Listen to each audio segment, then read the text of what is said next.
Zap Power 804 Sessions, Play Cool J, and I got some talented guests in here with me, Tiara and Andrew. How are y'all? Hey, great. Yes, yes. You guys are from Brunswick County, right? Yeah. Okay, representing Brunswick. Okay. All right, so let's start it off with how did you two meet? In high school, I want to say like 10 years ago. In gym class, yeah, like 10 years ago. Oh wow. Okay, so gym class. So of course we know. Well, I know that you two are in a relationship. I want to dive into it a little bit more. I wouldn't be doing my job if I didn't dive in a little bit more. But who approached who? This guy approached me, but I was dating like the school bully. Oh, at the time, I was so like, he pulled you from the bully. Kind of. Oh, okay, my man. That's what I'm talking about. Okay. Yeah. Yeah, something like that. Okay. I wasn't that guy to them. Don't get the wrong impression.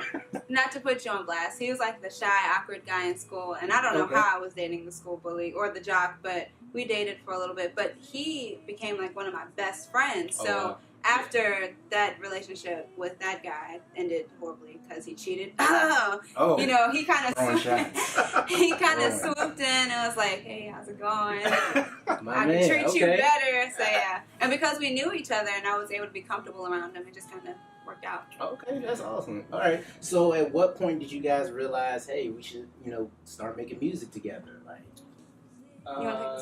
yeah, I would say after we got together, we did something at the talent show or something like that at the school, and that's what I like. Our first performance on stage was at the talent show. Okay. Yeah, together. After that, it was more so trying to get gigs in Richmond and stuff with a family friend, Jamil. He really wanted us to get us out to Richmond, and so finally we started doing little open mics and stuff from there. And I was like, we should do this. This is our thing. So. Okay, so with you all being in a relationship, what has it been like, working together on your craft? I know, music is a passion for both of you. How was that like bringing that all together and on top of that being in a relationship? For me, I think it's like a blessing and a curse because we know each other. So it's like we're family, so we can get on each other's nerves, but we also know how to work together. Like he knows what I like with a song and I know how he's going to play this note and stuff. So it's kind of in tune with everything. Everything flows.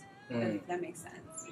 Okay, so there's never like any like struggles where maybe you wanted a song to go a certain way and then he may have a different opinion on it, and then all of a sudden y'all go home, you don't want to talk to him, he don't want to talk to you, he on the couch, like how does that help? Like how do you? Yeah, that happens. That does happen a lot.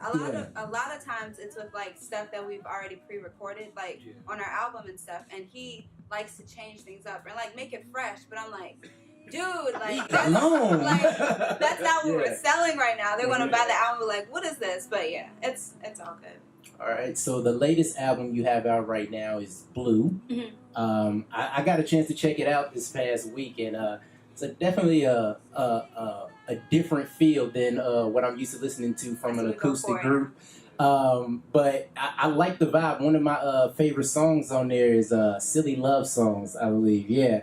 And when I was just listening to that, I played that a few times, and I was like, it gives me that acoustic pop feel, but I don't know if it's the sound of your voice or what it is, but I'm getting like Badu vibes too. So it was like having that all as a blend. I thought that was really dope. How did that whole song come together and the writing process behind that? I think I started out with the guitar and the drum beat and stuff like that. Is that usually how most of the songs come together? You start off kind of messing around? Sometimes, yeah. For that particular song, usually I'm writing like conscious lyrics. Like that's just how my mindset with music goes. But with that particular song, I lost my phone for like 15 minutes. And I could hear him like playing music in the background in the living room. So I was like, you're my pillow in the morning. And then the song just like came together. I was like, yo, keep playing that. I'm writing, so. Nah, that's dope. It was by accident, but it's like a crowd favorite. Yeah, I like that. Yeah, I was really feeling that one. Another one that I really liked was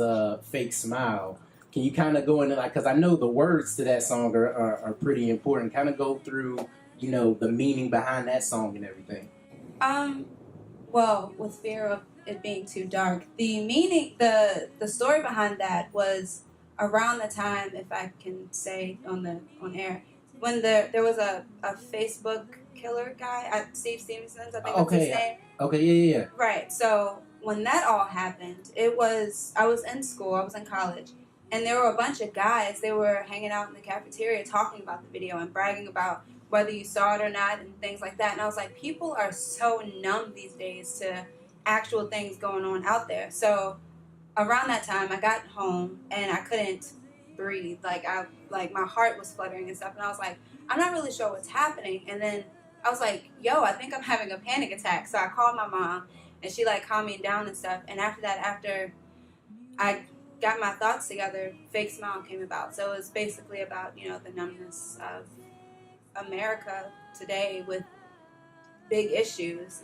No, it's actually really deep that you say that, because we even talk about the recent passing of Nipsey Hussle.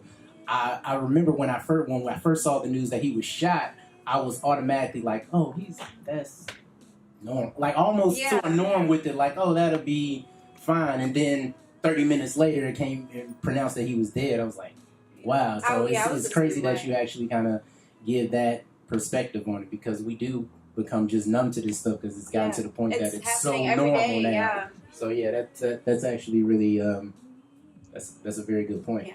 So right now what I'm going to do is kind of basically like a lightning round questions. I don't want to scare you, but basically how we're going to go about it is that I'm just going to throw a question out there. You kind of let me know the first answer that pops to your head, and we're just going to kind of run through them, okay? All right, so the first one is, name one word that best describes your music. I would say unique. Yeah, unique. Or awkward. Just because we're awkward. So, yeah. The music's not awkward, but when you meet us behind the scene, we're kind of awkward. Yeah. We're nice, but we're a little shy. No, okay, no, that's cool. Would you rather have love or power? Love. Definitely love. Yeah, I mean, with power. Yeah, love. Yeah. Okay. So you're stuck on an island, and you only can take 3 albums with you. What are those 3 albums? And you're going to be stuck on this album for the rest of your life. Let me throw that out there. Playing Baby by Poison. The new Horza album, yeah. The new Horza album. Okay. That 21 Pilots album that you listened to. Jumpsuit. And This Isn't Acting by Sia. I'm in love with her, y'all. Sia. I can listen to that album all day, so yeah. Oh, that's dope. Well, I mean, I appreciate y'all sitting with us. Thank you for having us. Yes, Tiara and Andrew, let them know your social media and everything where they can follow you. Okay, my Instagram is Tiara_Mustafa, and mine is Drew Fender. It's kind of hard to spell, but that was it. Ain't gonna take time with it. But on Facebook, I'm Tiara Mustafa, and Andrew, the Guitar Geek Black. And we have a music page on Facebook, Tiara and Andrew. It's I want to say the treble clef looking thing. You know, it's like on the top of the keyboard. So yeah, Tiara and Andrew. But that's where you can find our music, our shows, and all that stuff as well. And we're going to make an Instagram for our music page. There you go. All right, well, it's Tiara and Andrew, iPower 804 Sessions, Play Cool J. Peace.